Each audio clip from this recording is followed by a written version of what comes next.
ইয়া আইয়ুহাল্লাযীনা আমানু লা তাকরাবুস সালাতা ওয়া আনতুম সুকারা, হে ঈমানদার লোকেরা, তোমরা নামাজের কাছেও এসো না এমন অবস্থায় যখন তোমরা নেশাগ্রস্ত হয়ে আছো। এখানে নেশাগ্রস্ত অবস্থায় নামাজ পড়া ঠিক নয়। এখন কেউ কেউ যদি পড়ে, আল্লাহ তাআলা কোরআনে বাকি বলছেন নামাজের কাছেও যেও না, আর কিছু পড়ে না, তাই নামাজ না পড়ার কথা আসছে। এরকম উল্টা হতে পারে। নামাজ পড়ার কথাই এসেছে, কিন্তু একটি হালতে পড়া যাবে না। তার অর্থ হচ্ছে পরের আয়াতে কিছু ইঙ্গিত দেবে, হাত্তা তা'লামু মা তাকুলুন, যতক্ষণ তোমাদের এই সেন্স না আসে যে কি বলছো বুঝতে পারছো, অর্থাৎ নেশা চলে গেছে, তোমাদের হুঁশ ফেরত এসেছে। এই অবস্থা আসার আগ পর্যন্ত মদ খেয়ে ইমিডিয়েটলি নামাজ পড়তে এসো না।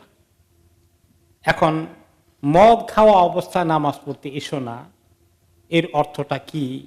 তাহলে ওই সময় সাহাবায়ে কেরাম মদ খেতেন, কারণ জাহিলি জামানায় ওনারা তো সবগুলোই করেছেন। অনেকেই মূর্তি পূজা করেছেন, মদ খেয়েছেন, সবই করেছেন। এরপরে যখন ইসলামের দিকে এসেছেন, আল্লাহ তাআলা অনেকগুলো হুকুমকে আস্তে আস্তে রদ করেছেন। যে সমস্ত বিষয় আল্লাহ তাআলা একটু গ্র্যাজুয়ালি দূর করেছেন, শরীয়তের হুকুম দিয়েছেন, তার মধ্যে অন্যতম হচ্ছে যেমন পর্দার বিষয়টাও আল্লাহ তাআলা একবারেই নিষেধ করেননি। পর্দার হুকুম, নারী পুরুষের মধ্যে পর্দা করাটাও কিন্তু প্রথম দিকে ছিল না একসঙ্গে। এমনকি নবী করিম সাল্লাল্লাহু আলাইহি সাল্লামের বিবিরা অন্য পুরুষদের সঙ্গে এক প্লেটেও খাওয়া দাওয়া করেছেন, কিন্তু পরে সেটা রহিত হয়ে যায়।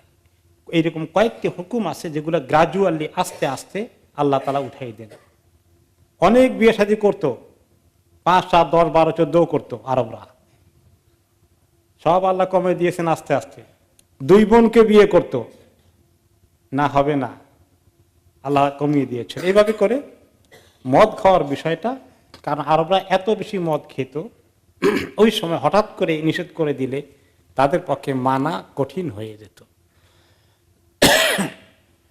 এই জন্য 3 পর্যায়ে মদের হুকুম আসে। 3টি পর্যায়ে মদের হুকুমকে আল্লাহ তাআলা আস্তে আস্তে উঠান। প্রথম পর্যায়ে মদের ব্যাপারটা অনেক সাহাবীদের কাছেই ভালো লাগলো না, যে মদটা তো মনে হয় খারাপ জিনিস। এখনো দেখি অনেকেই খায় ইসলাম কবুল করার পরেও, বেশি ভালো লাগে না, এর মধ্যে কিছু ক্ষতি আছে। মদ এবং জুয়া দুইটাই আরব দেশে সমানে চলত। এবং পরে প্রশ্ন আসলো কোরআনে পাকে, সূরা আল বাকারা 119 নম্বর আয়াতে আপনারা শুনেছেন, সেখানে কিছু কিছু সাহাবায়ে কেরাম জিজ্ঞেস করেন, মদ আর জুয়া তো বোধহয় ভালো জিনিস না, এখনো দেখি এগুলা আমাদের সমাজে আছে, তো এটার হুকুম কি? ইয়াসআলুনাকা আনিল খামরি ওয়াল মাইসির, আপনাকে জিজ্ঞাসা করে মদ এবং জুয়া সম্পর্কে, এর হুকুম কি হওয়া উচিত শরীয়তে? আপনি বলে দিন, কুল ফিহিমা ইসমুন কাবীর ওয়া মানাফিউ লিন্নাস, এই দুটোর মধ্যে অনেক বড় গুনাহ, এগুলো গুনার কাজ, খারাপ জিনিস, তবে মানুষের কিছু ফায়দাও আছে। গুনাহও আছে, আবার মানুষের ফায়দাও আছে। ফায়দা কি বলেন তো? প্রথম হলো যে আর্থিকভাবে অনেক লোকে ব্যবসা বাণিজ্য করে, মদের ইন্ডাস্ট্রি, ফ্যাক্টরি, তারপরে মদ যেখানে বিক্রি হয় সেখানে কত লোক কাজ করে। এই দেশের মদের ইন্ডাস্ট্রি, ফ্যাক্টরিতে এবং এর ব্যবসায় কত লোকের চাকরি বাকরি আছে মনে করেন? বহু লোকের। তো কিছু কর্মসংস্থান হয়, এটা হলো মানাফিয়া। আবার কোন কোন সময় ঠান্ডা থেকে বাঁচার জন্য নাকি ফায়দা হয়, শারীরিকভাবে কারো কারো নাকি ফায়দা, শারীরিকভাবে ফায়দার চেয়ে ক্ষতির পরিমাণ অনেক বেশি। এনএইচএস বলে যে এই দেশের সরকার মদ সংক্রান্ত রোগের যা চিকিৎসা করতে এনএইচএস যা ব্যয় করে, বিশাল অঙ্ক, মদের কারণে যে রোগগুলো হয়। তো ফায়দা আর ক্ষতি হিসাব করতে গেলে আল্লাহ তাআলা বলছেন, ওয়া ইসমুহুমা আকবারু মিন নাফইহিমা, এর গুনাহগুলোর পরিমাণ, ক্ষতির পরিমাণ অনেক বেশি ফায়দার তুলনায়। এই প্রথম আয়াত নাজিল হলো মদের উপরে। হ্যাঁ, তো এই যে একটা হুকুম আসলো, এখানে মদকে কি নিষেধ করা হয়েছে? না। কিন্তু মদটা খুব ভালো জিনিস এরকম বলা হয়েছে? না, খারাপ জিনিস। তো এখনো খারাপ জিনিস হইলেও এখনো হারামের নিষেধাজ্ঞা হয় নাই। যেমন আমরা অনেক সময় এই ফ্যাট যুক্ত খাবার খাই, খুব চর্বি টর্বি, খুব তৈলাক্ত খাবার, ফাস্ট ফুড, এগুলা খুব মজার জিনিস, অনেকেই খায়, অনেকেই ব্যবসা করে। এইগুলোর মধ্যেও এই ব্যবসা করে, কর্মসংস্থান, ফায়দা, ক্ষতি কিরকম? মারাত্মক ক্ষতি। অবশ্য হারামের হুকুম এখনো আসে নাই, ক্ষতিটা যে বেশি এটা ঠিক। এরকম অনেক জিনিস পৃথিবীতে আছে, ক্ষতি বেশি কিন্তু ফায়দাও আছে, তারপরে শরীয়তে একদম হারাম করে নাই। এইরকম অবস্থায় প্রাথমিকভাবে মদের হুকুম তাই হলো, জিনিসটা ভালো না, ক্ষতি অনেক বেশি। তারপরে থাকলো, এখন দেখা গেল যে মদ খেয়ে এসে এখন কোন কোন সাহাবীরা নামাজ পড়ছেন, নামাজ পড়তে এসে কুলিয়া আইয়ুহাল কাফিরুন সূরা পড়তেছে, এবং লা আবুদু মা তা'বুদুনের মধ্যে সব উল্টা পাল্টা করে, লা না'বুদু ওয়া লা তা'বুদুন উল্টা পাল্টা হয়ে যাচ্ছে খালি। এখন এই খবর আসার পরে যে কিছু সাহাবী এরকম উল্টা পাল্টা করেছে কেরাত পড়তে, নবী করিম সাল্লাল্লাহু আলাইহি ওয়াসাল্লামের কাছে খবর আসলো। তারপরে তিনি তখন ডেকে বললেন যে এখন থেকে খবর দিয়ে দাও, ফাকানা মুনাদিয়া রাসূলুল্লাহ সাল্লাল্লাহু আলাইহি ওয়াসাল্লাম ইযা কামাতিস সালাহ ইউনাদি, যখন ইকামত দেওয়া হতো বা আযান দেওয়া হতো, তার পথে আবার আরেকটা আওয়াজ দেওয়া হতো, লা ইয়াকরাবান্নাস সালাতা সাকরান, যে একটু আগে মদ খেয়েছে খবরদার নামাজ পড়তে আসবে না এখন, এটাও অ্যানাউন্স করা হতো। কিন্তু এখন এরকম হওয়ার পরেও দেখা গেল যে তাহলে এই আয়াতে আসছে যে নামাজ পড়ার যখন ইচ্ছা থাকে তখন মদ খেও না, বা মদ খেলে ওই সময় ইমিডিয়েটলি নামাজ পড়ো না, অপেক্ষা করো যতক্ষণ তোমার সেন্স, তোমার আকল পুরোপুরি কাজ করে তখন আসো, তা না হলে উল্টাপাল্টা কথা হয়ে যাবে। হাত্তা তা'লামু মা তাকুলুন, তখন তোমার কথা ক্লিয়ার, কি বলছো কি পড়ছো পরিষ্কার সেন্স কাজ করে, তখন নামাজ পড়ো, তার আগে না। মানে এরকম নামাজের ব্যাপারে কিছু রেস্ট্রিকশন আসলো, মদ খাওয়া আছে, নামাজ পড়া যাবে না। তাহলে সাহাবীরা যারা মদ খাবেন তারা চিন্তা করলেন যে কতক্ষণ বাকি আছে নামাজের, এতক্ষণ আগে খাই। নামাজের কাছাকাছি হলে ওনারা খেতেন না, অপেক্ষা করতেন, নামাজ পড়ে দরকার হলে খাবেন। ওই হোমিওপ্যাথিক ওষুধে কি বলে যে ওষুধ খাওয়ার আধা ঘন্টা আগে বা পরে মদ খাবেন না, নিশা বা সিগারেট খাবেন না, সরি। তো ওনারা এরকম একটা হয়তো রুল প্লে করতেন, কিন্তু অনেক সাহাবীর কাছে জিনিসটা স্টিল, মদের নামাজের সময় নিষেধ করছেন আল্লাহ তাআলা, কিন্তু বাকি সময় তো ভালো মনে হয় না। ওমর রাদিয়াল্লাহু তাআলা আনহু আল্লাহর কাছে দোয়া করতে থাকলেন, আল্লাহুম্মা বাইয়িন লানা ফিল খামরি বায়ানান শাফিয়ান, আল্লাহ এই মদের ব্যাপারে আমাদেরকে একেবারে পরিষ্কার একটা বয়ান করে দেন। এখনো এর মধ্যে কিছু গন্ডগোল রয়ে গেছে, যে কিছু লোকেরা এখনো মদ টদ খায়, ওনার কাছে ভালো লাগে না, যে আল্লাহ একটা ক্লিয়ার হুকুম দিয়ে দেন, মানে এটাতে এত খারাপ জিনিস তো মুসলমানদের জন্য ফিট হয় না। তারপরে আল্লাহ রাব্বুল আলামিন আয়াত নাজিল করে দিলেন, যে আয়াতে আমরা শুনেছি, ইন্নামাল খামরু ওয়াল মাইসিরু ওয়াল আনসাবু ওয়াল আজলামু রিজসুম মিন আমালিশ শাইতান, ইয়া আইয়ুহাল্লাযীনা আমানু ইন্নামাল খামরু ওয়াল মাইসিরু ওয়াল আনসাবু ওয়াল আজলামু রিজসুম মিন আমালিশ শাইতান, হে ঈমানদার লোকেরা, মদ, জুয়া আর আনসাব আজলাম শিরক কেন্দ্রিক কিছু ইবাদত ওই সময় তারা করত, কোরবানি করা থেকে শুরু করে এইগুলো তাদের সমাজে ছিল। এইগুলোর সঙ্গে একসঙ্গে উল্লেখ করে আল্লাহ বললেন, এইগুলো সব শিরক যেরকম খারাপ জিনিস, এরকম মদ এবং জুয়াও খারাপ জিনিস, রেজস, নাপাক। রেজস অর্থ হচ্ছে নাপাক এবং হারাম, মিন আমালিশ শাইতান, এগুলো শয়তানের কাজ। ফাজতানিবু, এগুলোকে তোমরা চূড়ান্ত ভাবে বর্জন করো, একদম হারাম হয়ে গেল। লাআল্লাকুম তুফলিহুন, আশা করা যায় তোমরা কামিয়াব হবে। যারা মদ এবং জুয়ার মধ্যে ঢুকেন নাই, আলহামদুলিল্লাহ, শিরকও করেন না, তারা কামিয়াব হয়ে যাবেন ইনশাআল্লাহ। আর যারা এখনো মদ্যপান করে, মদ পান করে, এখনো জুয়ার ঘরে যায়, ঘোড়ার ঘরে যায়, এখনো যারা শিরকের সঙ্গে লিপ্ত আছে তাদের কামিয়াবির কোনো সম্ভাবনা আছে? তাহলে এইখানে শিরকের সঙ্গে এই দুইটা কবিরা গুনাহকে এক পাল্লায় উল্লেখ করা হয়েছে। এত গর্হিত কাজ, এত খারাপ কাজ।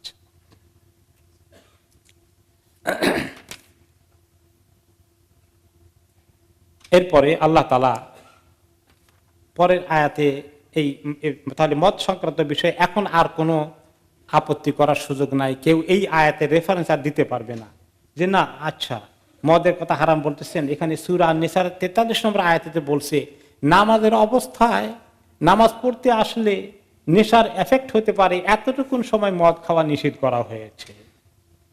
আপনারা পুরো নিষেধ করেন কেন? তার কথা টিকবে? টিকবে না। কারণ শরীয়তের মধ্যে কোরআন এবং হাদিসে যদি দুইটা হুকুম থাকে তাহলে কোন হুকুমটা গ্রহণীয় হবে? পরবর্তীটা, শেষেরটা। আগেরটা হচ্ছে মানসুখ আর শেষেরটা হচ্ছে নাসিখ। এখন আবার কেউ তো জুয়াও খেলেন না, মদও খান না, মাশাআল্লাহ খুব ভালো, তবে মদ বিক্রি করেন, বলে যে আলহামদুলিল্লাহ জীবনেও মদ খাইনি, বিক্রি করছি ঠিকই কিন্তু জীবনে খাইনি, আলহামদুলিল্লাহ অনেক ভালো কাজ করেছেন, খান নাই। কিন্তু বিক্রি করে কত খারাপ কাজ হয়েছে, এটাও তো মিন আমালি শয়তান। মদ খাওয়া যেমন শয়তানের কাজ, বিক্রি করাটাও শয়তানের কাজ। ফাজতানিবু, এটাকে বর্জন করো। কাজে আলহামদুলিল্লাহ আপনি খান নাই যে, এটা আল্লাহর শুকর, কিন্তু এখানেই সন্তুষ্ট হয়ে গেলে আপনি শয়তানের কাছ থেকে বাঁচতে পারলেন না। আপনাকে বাঁচতে হবে যে আমি বিক্রিও করব না।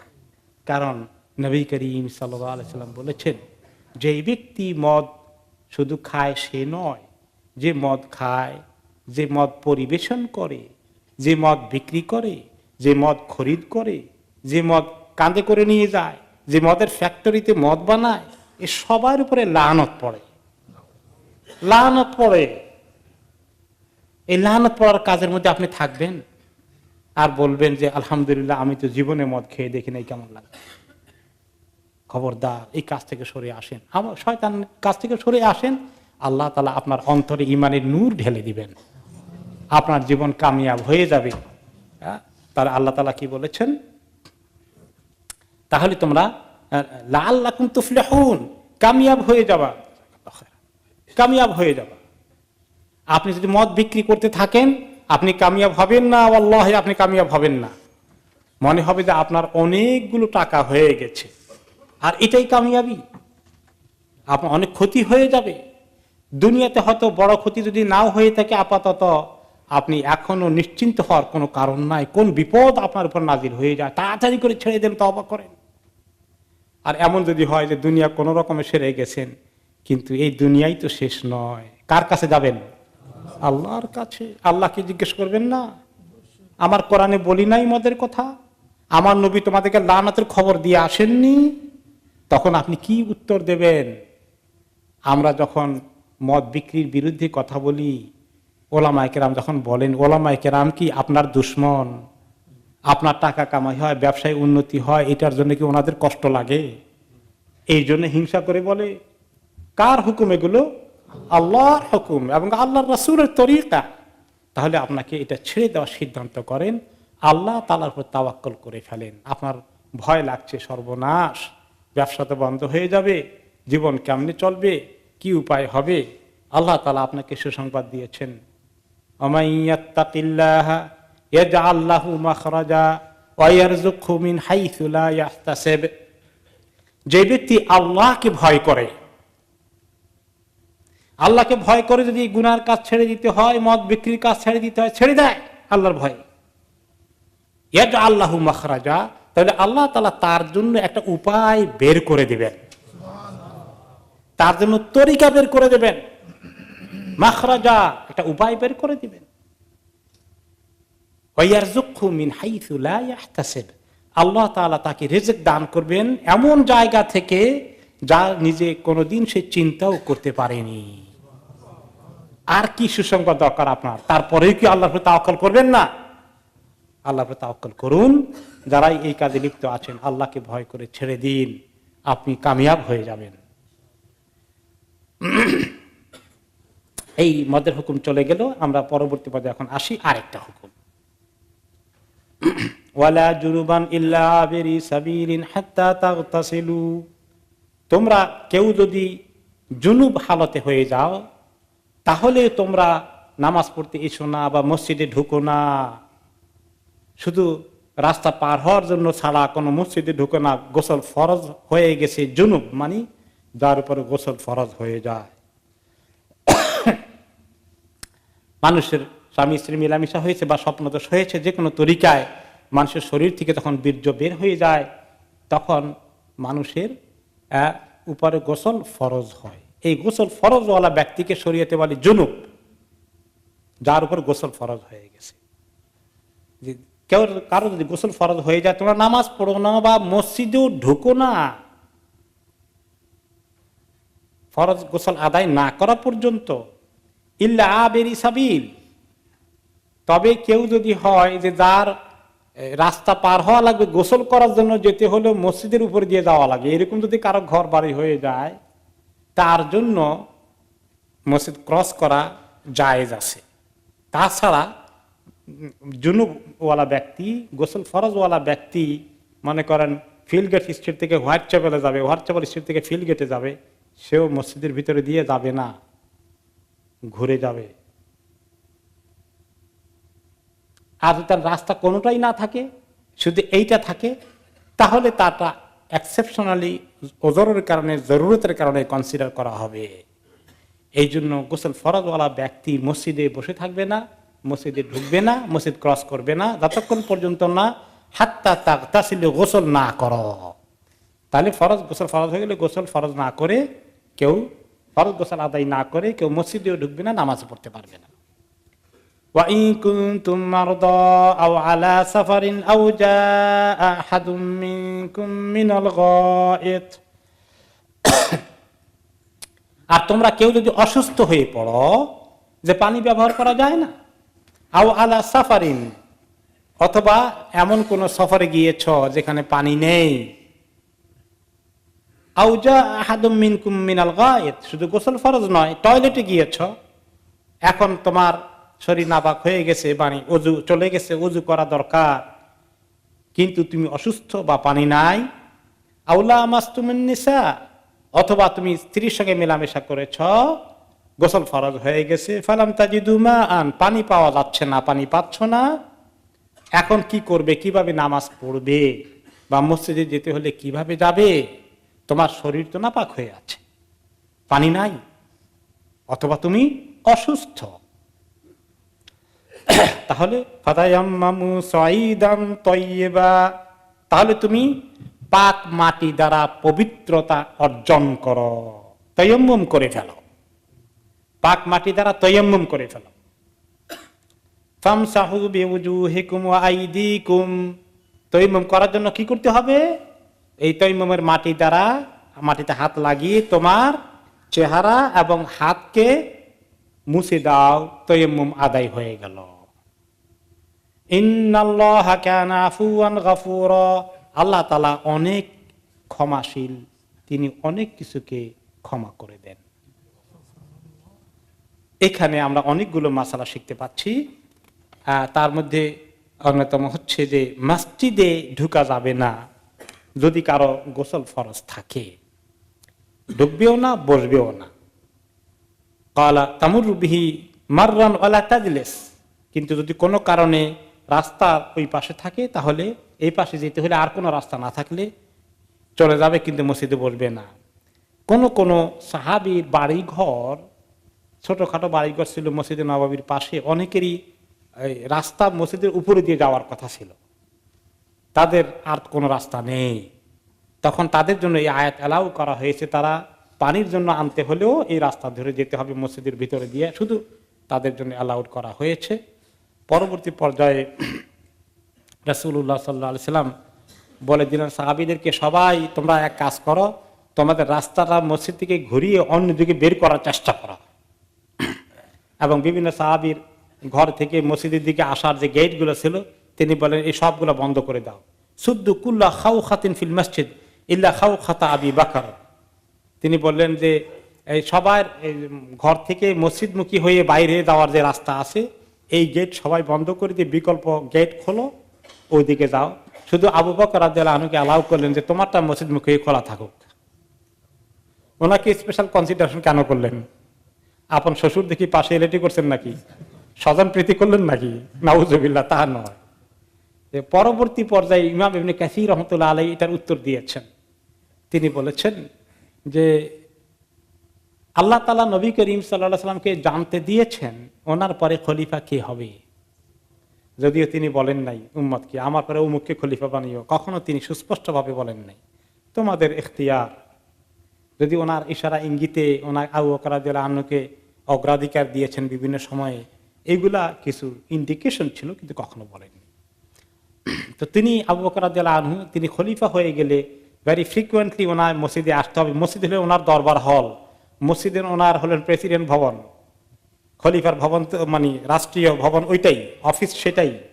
এই নবী করিম সাল্লাল্লাহু আলাইহি ওয়াসাল্লামের ঘরও ছিল মসজিদের একদম পাশে, এবং তিনি রেগুলার এখানে আসতেন, সমস্ত কাজকর্ম এখানেই করতেন। এটা খেয়াল করে তিনি তাকে শুধুমাত্র ওনার দিকে যে ছোট্ট একটা রাস্তা ছিল ওইটাকে খোলা রাখতে বলেছেন, বাকি সবগুলো বন্ধ করে দিয়েছেন। এখন জুনুব যারা গোসল ফরজ হয় তাদের সঙ্গে আরেকজনের মাসালা আসে, সেটা হচ্ছে ওই সমস্ত মহিলারা যাদের হায়েজ এবং নিফাস হয় তাদের কিন্তু একই হুকুম, তারা জেনারেলি মসজিদে আসবেন না। যে সমস্ত মহিলার মাসিক হয়, মাসিকের হালতে ওনারা মসজিদে ঢুকবেন না।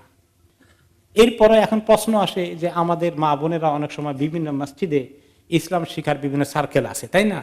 ইসলামের বয়ান আছে, তাফসির হয়, সাপ্তাহিক মিটিং বৈঠকে আসেন মহিলারা দিন শিখার জন্য। এখন তারা এই মাসিক অবস্থায় কি করবেন? সেই ক্ষেত্রে সেফ অপিনিয়ন হচ্ছে যেখানে মসজিদ বলতে মসজিদের বিভিন্ন মসজিদে একাধিক হল আছে, একাধিক রুম আছে। মসজিদের মেইন প্রেয়ার হল, মূল নামাজের হল যেটা, সেখানে ওনারা আসবেন না, ওনারা পাশের রুমে বসবেন। পাশের রুমে যদিও জুমার সময় তারাবির সময় জায়গা না হলে সেখানেও নামাজ পড়া হয়, কিন্তু নর্মালি সেগুলো ক্লাসরুম হিসাবে ব্যবহার হওয়ার কারণে মসজিদের কড়া হুকুমের থেকে একটু বাইর হয়ে গেছে। বুঝতে পেরেছেন?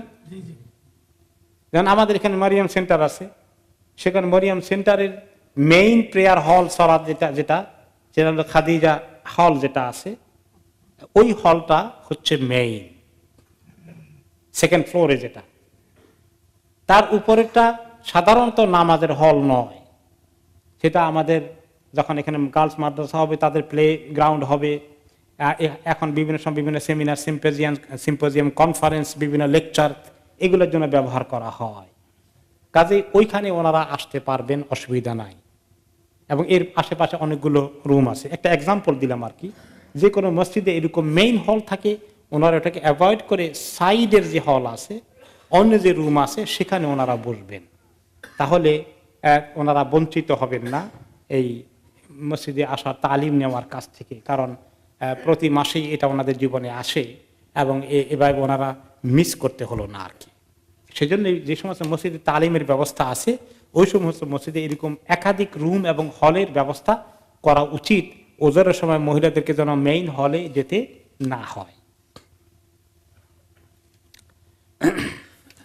এখন এই হায়েজ এবং নেফাসের মাসালার পরে এবং গোসল ফরজ আলাদা মাসাদের পরে আসলো যে কিভাবে তায়াম্মুম করতে হয়, কোন জিনিস দিয়ে। ফাতায়াম্মামু সাঈদান তাইয়্যিবা, তোমরা পাক মাটি দ্বারা তায়াম্মুম করো। এই পাক মাটি দ্বারা কি বোঝানো হয়েছে? আর-সাঈদ তাইয়্যিব তহুরুল মুসলিম। তাহলে শুধু পানি মুসলমানকে পাক করে না, মাটিও পাক করে। মাটির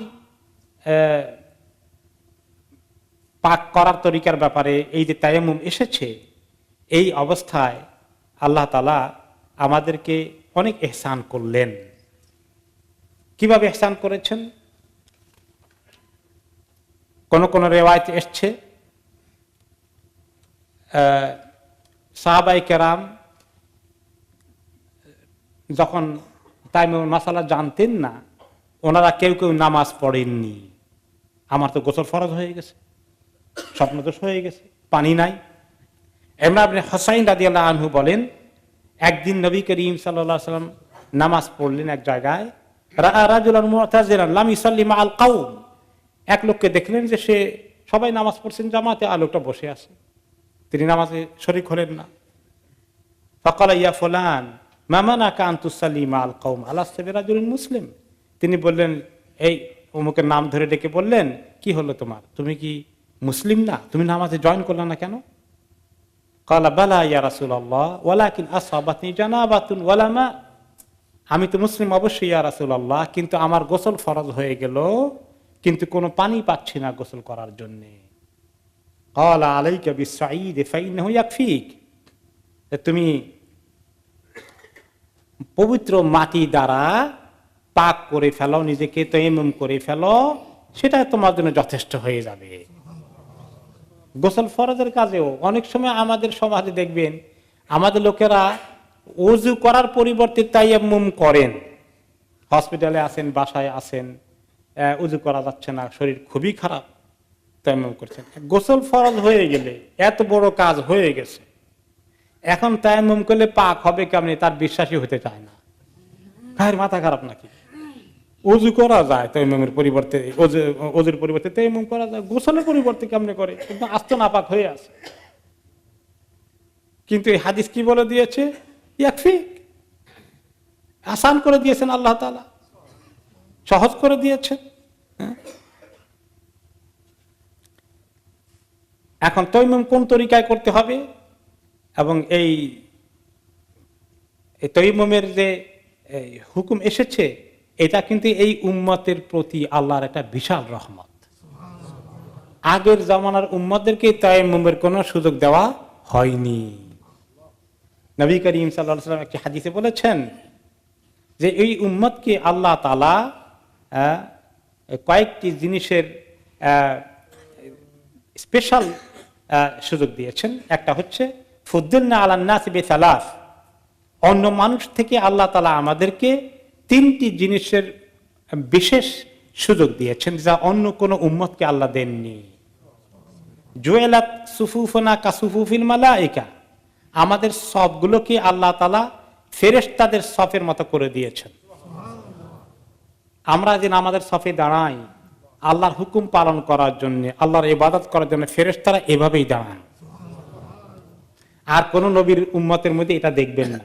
খ্রিস্টান ইহুদিদের নামাজ দেখছেন না, কিছু কিছু টিভির মধ্যে মাঝে মধ্যে কোন তরিকায় তারা পড়ে, আমাদের মতো এরকম তারা করে না। কোন জাতির মধ্যে এটা নাই। কি সুন্দর লাইন, কোনো ফাঁক থাকতে পারবে না। ওয়াজুইলাত লানাল আরদু কুল্লুহা মসজিদান, গোটা জমিনকে আল্লাহ তাআলা, পৃথিবীর সমস্ত জমিনকে আমাদের জন্য মসজিদ করে দিয়েছেন। তার অর্থ হচ্ছে আপনি যেখানে নামাজের ওয়াক্ত হয়ে যায়, যদি মসজিদ না পাওয়া যায়, রাস্তায় নামাজ পড়লে নামাজ হবে আপনার, মাঠে নামাজ পড়লে, দোকানে নামাজ পড়লে হয়ে যাবে। আর অন্য উম্মতদের নিজের মসজিদে না হলে, নিজের ইবাদতখানায় না গেলে তাদের নামাজ হতো না। কত সহজ করে দিয়েছেন আল্লাহ তাআলা। সুম্মা, আর 3 নম্বর হচ্ছে ওয়াজুইলাত তুরবাতুহা লানা তুহুরান ইযা লাম নাজিদিল মা, আমরা পানি যদি না পাই তাহলে আল্লাহ তাআলা মাটিকে আমাদের পাক করার ব্যবস্থা করে দিয়েছেন। আর জমিনের মধ্যে তো মাটি অভাব তো নাই, মাশাআল্লাহ, আলহামদুলিল্লাহ। এখন হলো কোন মাটি দিয়ে তায়াম্মুম হবে, কোন মাটি দিয়ে তায়াম্মুম হবে?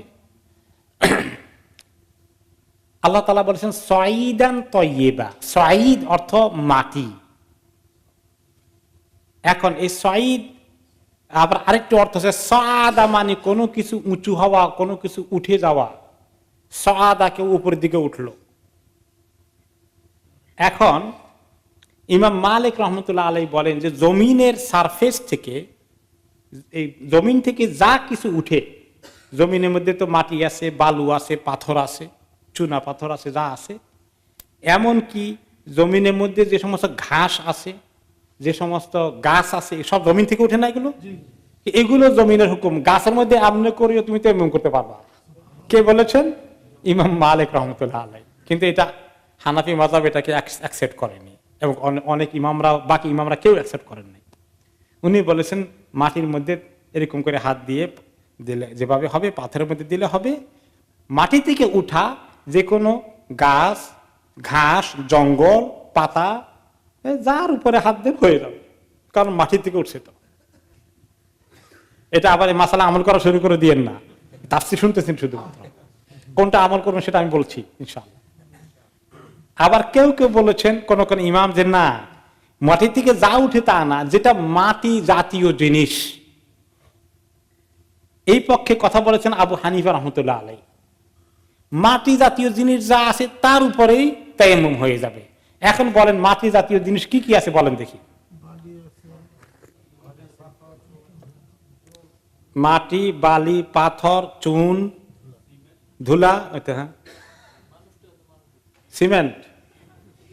সিমেন্ট আসলে এক জাতীয় পাথরের মতো জিনিসকে চুনা পাথরকে গুঁড়ো করে সিমেন্ট বানায়, ঠিক আছে। আর ইট কি দিয়ে বানানো হয়? মাটি দিয়ে বানানো হয়। তাহলে এই জাতীয় মাটি জাতীয় যা কিছু বোঝায় সবটার উপরে আপনি তায়াম্মুম করতে পারবেন। এই মাটি দিয়ে কোনো ওয়াল বানালে, মাটি জাতীয় জিনিস দিয়ে ওয়াল বানালে সে ওয়ালের উপরে হবে, হয়ে যাবে। সে ছাদের উপরে হবে, হয়ে যাবে। এখন আমাদের যে বিল্ডিং গুলো আছে যেগুলো মাটি জাতীয় জিনিস দিয়ে বানায়, এগুলোই তো বিল্ডিং। তো এখন এই বিল্ডিং এর উপরে যদি আপনি বা ওয়ালের উপরে যদি আপনি হাত দিয়ে এভাবে মুছে নেন, তাহলে তো হবে কিনা? হবে না? হবে, হয়ে যাওয়ার কথা।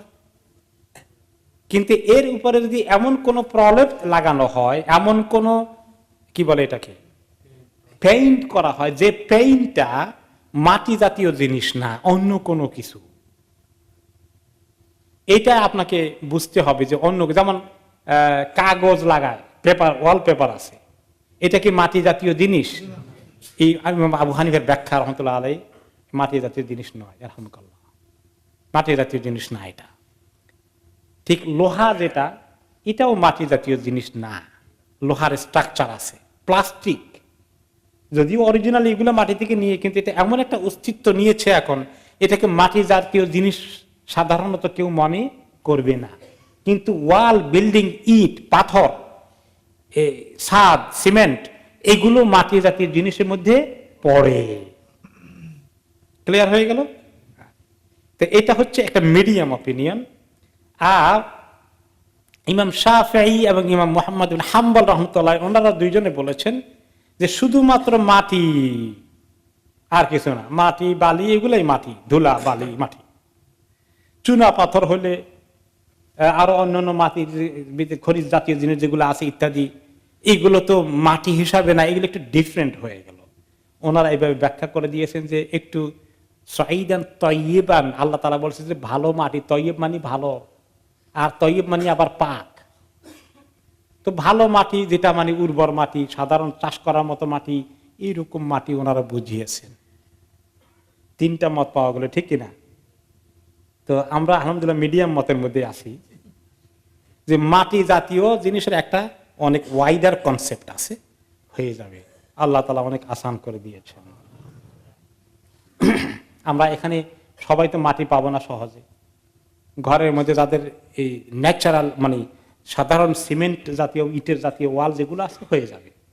তবে আপনার ঘরে যদি ওয়াল পেপার দিয়ে থাকে, ওইটা অ্যাভয়েড করে যে সমস্ত জায়গায় কোনো সময় কিচেনে অথবা টয়লেটের উপরে ওয়ালের মধ্যে যদি আপনি হাত লাগান, হয়ে যাবে। কেউ কেউ আবার বলবেন টয়লেট তো নাপাক জায়গা, না, সেখানে তার ওয়ালটা নাপাক না, সেখানে আপনি টাচ করতে পারবেন।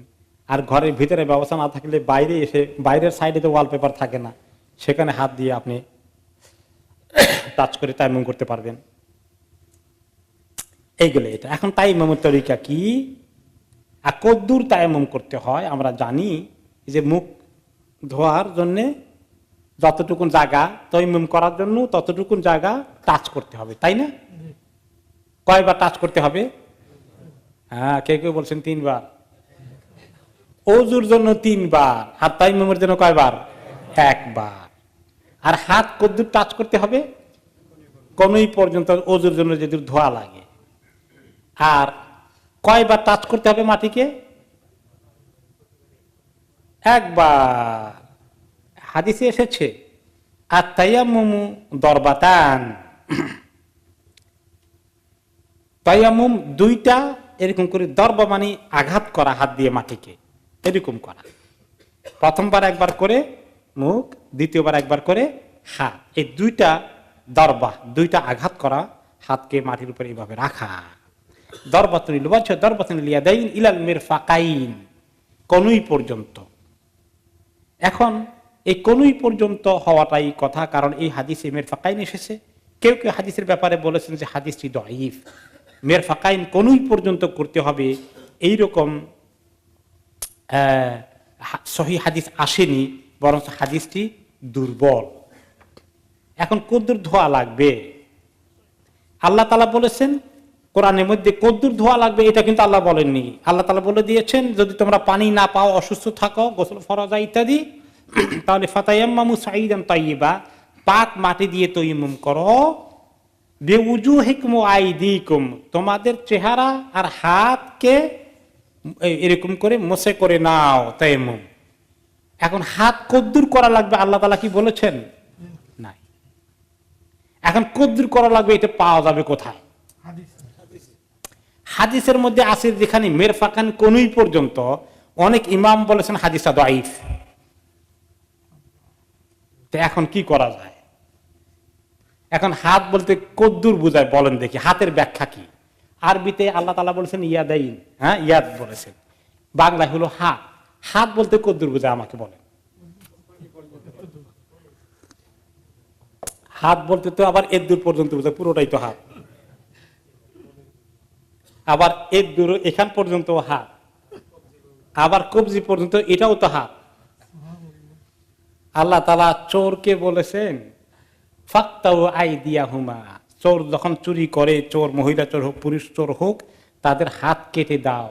কদ্দুর কাটতে বলছেন আল্লাহ তাআলা, এদ্দুর কাটতে বলেন নাই তো, এদ্দুর পর্যন্ত বলেন নাই তো, এদ্দুর হলেই চলে।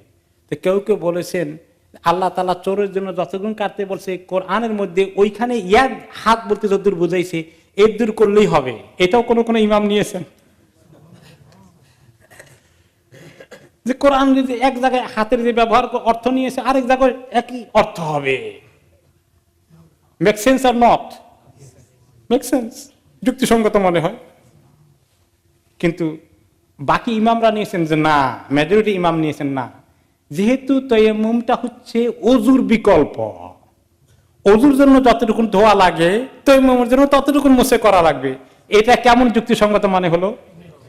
এটাও তো যুক্তিসঙ্গত মনে হয়, আরো যৌক্তিক। ইমামরা যখন ইখতিলাফ করে, বিভিন্ন মত দেয়, কোনটা ফালতু মনে হয় আপনাদের কাছে? কোনটাই ফালতু না, ঠিক কিনা? সহিহ হাদিসে পাওয়া গেলে সবটাই রাইট, এবং হাদিসে না পাওয়া গেলে ইমামরা যখন গবেষণা করেন, ইজতিহাদ করেন কোরআন হাদিসের অর্থ নিতে, তারা অনেক জ্ঞানী। কাজে আপনি যখন দেখেন আরেক ইমামে ফতোয়া দিয়েছে জোরে আমিন বললে আপনার গায়ে আগুন ধরে যায়, কেন আগুন ধরে? কোন কারণ আছে, তার একটা যুক্তি আছে। আপনি যেটা দলিল আছে আপনি আমল করেন, চমৎকার। তার দলিল আছে হাদিস থেকে, সে আমল করুক। এই জন্য অন্য কোন ফিকহি মাযহাবকে, মতবাদকে নিন্দা করা সাংঘাতিক বড় গুনাহ। কেউ হাত এখানে বাঁধে, কেউ এখানে বাঁধে, দুইটাই সহিহ হাদিসে আছে না নাই? আছে।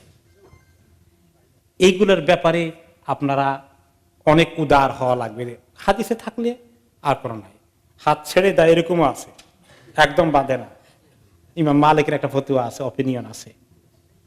তো এইভাবে করে কিছু জিনিসকে, যেটা দলিল আছে, হ্যাঁ কোনটা যদি দলিল একদম উইক, মোটেই নাই, হাদিস দাঈফ, তাহলে সেটাকে আমল না করা উচিত। তাহলে এখন আমরা যেটা আমল পেলাম যে দুইটাই তাইয়্যিবুন দারবাতানে। এখন দুইবার মারতে হবে না, একবার মেরেই মুখে মুছে, আবার না মেরে একবার মারা দিয়েই হাত মুছে করতে পারবে, এটাও অপিনিয়ন আছে। আর একবার মেরে মুখ মুছে করা, আরেকবার মেরে হাত মুছে করা, এটারও অপিনিয়ন আছে। কোন কোন ইমাম নিয়েছেন দুইবার, কোন কোন ইমাম নিয়েছেন একবার। কারণ হলো কি, যে দুইবার দরবাতাইনের যে হাদিস এসেছে, অনেক ইমামের কাছে দুইবারের কথাটা দাঈফ। এখন যদি নবী করিম সাল্লাল্লাহু আলাইহি ওয়াসাল্লাম হাদিস থেকে ওইটা আর না পাওয়া যায়, তাহলে কোরআনের দিকে আসলে ওনারা কোরআনে কি বলছে, ফাতায়াম্মামু সাঈদান তাইয়্যিবা, তোমরা পাক মাটি দ্বারা তায়াম্মুম করো। দুইবার না একবার, তা তো বলে নাই। তো একবার দ্বারা যদি হয়ে যায় তো দুইবার করা দরকার কি, এই সেন্সে ওনারা নিয়েছেন। আর বাকি ইমামরা নিয়েছেন যে না, যেহেতু দুইটা অঙ্গ ধুচ্ছি, দুইটার জন্য আলাদা করে দুইবারই আমরা এভাবে মাটির মধ্যে মারি, আঘাত করি, তারপরে আমরা করি। তাহলে এইভাবে ইখতিলাফটা এসেছে, আপনারা দেখতে পাচ্ছেন। এরপরে আসে এখন তায়াম্মুম করার ব্যাপারে কারা কারা তায়াম্মুম করতে পারবে।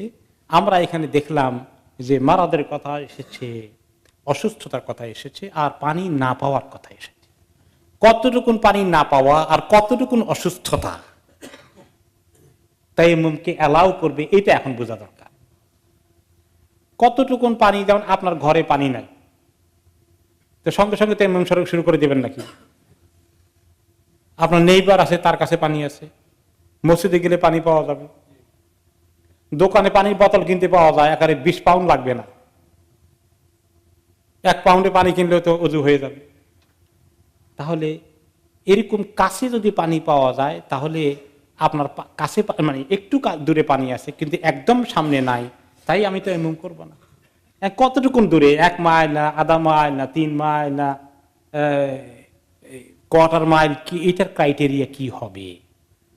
ক্রাইটেরিয়া হচ্ছে যে একটা ওয়াক্ত নামাজের হয়ে গেল, আপনি কাছে পানি নাই, পানি এত দূরে যে পানি আনতে আনতে পানির কাছে যেতে যেতে ওয়াক্ত চলে যাবে, এইরকম দূরত্বে হয়ে গেলে আপনি আর পানি খুঁজতে যাবেন না, তো এমন করে পড়ে ফেলবেন। আর পানির কাছে গিয়ে পানি দিয়ে ওযু গোসল করে আপনি নামাজ পড়তে পারবেন, এতটুকু দূরত্ব হয়ে গেলে তাহলে আপনি যেতে হবে, সেখানে পানি ইউজ করতে পারবেন না, তায়াম্মুম ইউজ করতে পারবেন না। আর আপনার কাছে নাই কিন্তু কিনতে পাওয়া যায়, পয়সা আছে, তাহলে কিনে ওযু করতে হবে। যেমন অনেক সময় হয় আপনারা যখন হজে যান, দেখা গেল যে পানি টানি কোনো নাগাল পাওয়া যাচ্ছে না, কিন্তু প্রায় বোতল কিনতে পাওয়া যায়, তাই না? বাথরুমে লাইন নাই কিন্তু বোতল কিনতে পাওয়া যাচ্ছে, বোতল কিনে ওযু করতে হবে, ওই সময় তায়াম্মুম করলে হবে না। যে ব্যক্তি অসুস্থতা এমন পর্যায়ে যে তায়াম্মুম ওযু করলে তার অসুস্থতা বাড়বে, তার স্বাস্থ্য আরো অবনতি হবে, তার জন্য তায়াম্মুম করা জায়েজ। ডাক্তারে বলে দিয়েছে পানি আপনি ব্যবহার করবেন না। সবচেয়ে বড় হলো যে যদি গোসল ফরজ হয় এবং আপনি শারীরিকভাবে অসুস্থ থাকেন, তাহলে আপনি তায়াম্মুম করলে পাক হয়ে গেলেন, যেভাবে ওযু করলে পাক হয়ে যান, কোনো সংকোচ রাখবেন না। অনেকে এরকম আছে, বলে যে না 2-3 দিন পরে ভালো হয়ে গেলে গোসল করে তারপরে একদম ক্লিন হয়ে তারপর নামাজ কাজা করব। এইগুলো একটা সাংঘাতিক ভুল ধারণা। শরীয়তে এত সুন্দর সহজ ব্যবস্থা আল্লাহ তাআলা করে দিয়েছেন, আর দিন ইউসর, দিনকে আল্লাহ সহজ করে দিয়েছেন। লাইসা ফিদ দীনি মিন হারাজ, দিনের মধ্যে কোনো কষ্টের বিষয় নাই, আল্লাহ তাআলা সব ইজি করে দিয়েছেন। তায়াম্মুমের ব্যাপারে আরেকটি হাদিসে এসেছে যে কিভাবে তায়াম্মুম হুকুম আসলো। আরেকটি হাদিসে পাওয়া যায় আয়েশা রাদিয়াল্লাহু আনহার সঙ্গে নবী করিম সাল্লাল্লাহু আলাইহি ওয়াসাল্লাম এক সফরে ছিলেন। এখন সেই সফরে ওনারা রাত্রি যাপন করেছেন এক জায়গায়, এবং মা আয়েশা সেখানে ওনার হারটা ফেলে চলে আসছেন, গলার হার বাই মিস্টেক পড়ে গেছে। মহিলাদের হয় না এরকম, কানের দুল পড়ে যায়, এই হার পড়ে যায়, চুড়ি পড়ে যায়, মহিলাদের এগুলো আছেই। মা আয়েশাও তো মহিলা, আমাদের মা, ওনার এরকম আরো একাধবার আরো ঘটনা হয়েছে, আপনারা জানেন এফকের ঘটনা হয়েছে, তো এরকম পড়ে গেছে। এখন পরে উনি অনেক দূর আসার পরে মনে পড়ে, আল্লাহ আমার গলার হার নাই। নবী করিম সাল্লাল্লাহু আলাইহি ওয়াসাল্লাম বলেন যে সবাই থামো এখানে। তারপর সেখানে সবাই থামলেন, তারপরে পাঠালেন ওই 2-1জনকে যে ওই জায়গায় গিয়ে হারটা খুঁজে পাও কিনা দেখে নিয়ে আসো। ওনারা আসেন, এর মধ্যে রাত্র হয়ে গেল, ওনারা রাত্র যাপন করলেন। এখন সকালবেলা উঠে কারো গোসল ফরজ, কারো ওযু করা লাগবে, নামাজের টাইম, এখন পানি নাই। তো সবাই জানো যে মা আয়েশার কারণে এই ঘটনাটা ঘটছে আজকে, নয়তো আমরা চলে যেতাম। এখন পানি নাই, কি করি? তো কিছু লোকে বলা বলি করলো যে মা আয়েশা বেতালটা লাগাইলেন।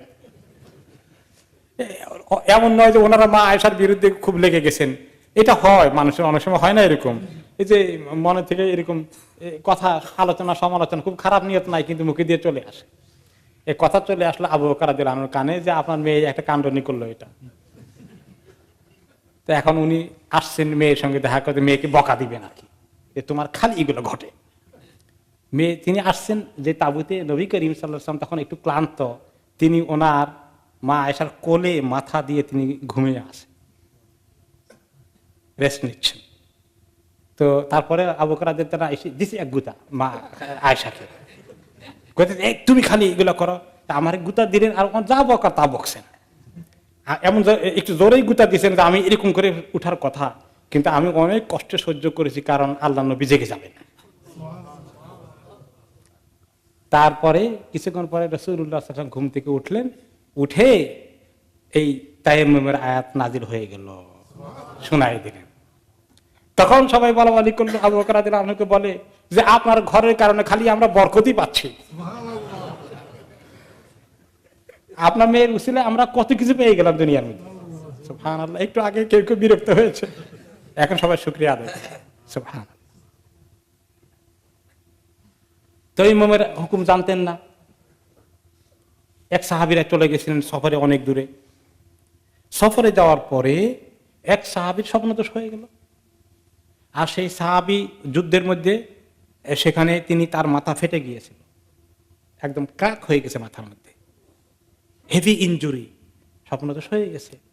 সকালবেলা বেচারা এখন ফজর পড়বেন, বলতেছেন আমি কি করি? সাহাবীদের সঙ্গে পরামর্শ করলেন যে আমার কোনো তায়াম্মুমের সুযোগ আছে কিনা, বা কোনো বিকল্প কিছু আছে কিনা।